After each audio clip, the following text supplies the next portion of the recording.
In today's tech video, we've got a quick and handy guide on how to change the language on Element TV, so let's dive right in.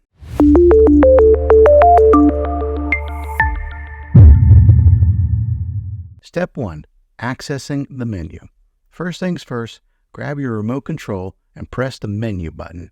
This will take you to the main menu where you can make the changes. Step 2. Navigating to language settings. Now let's navigate to the settings option.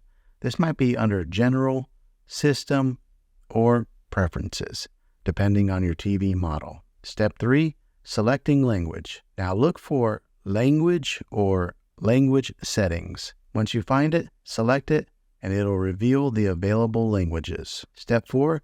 Confirming language change. After selecting your preferred language, your TV might ask you to confirm the change. Confirm it, and then you're good to go. And there you have it, folks. Changing the language on your TV is that simple. If you found this video helpful, go ahead and give it a thumbs up. Go ahead and subscribe to my channel. I make tech videos all the time, and I'd love to have you back in the next one. Take care.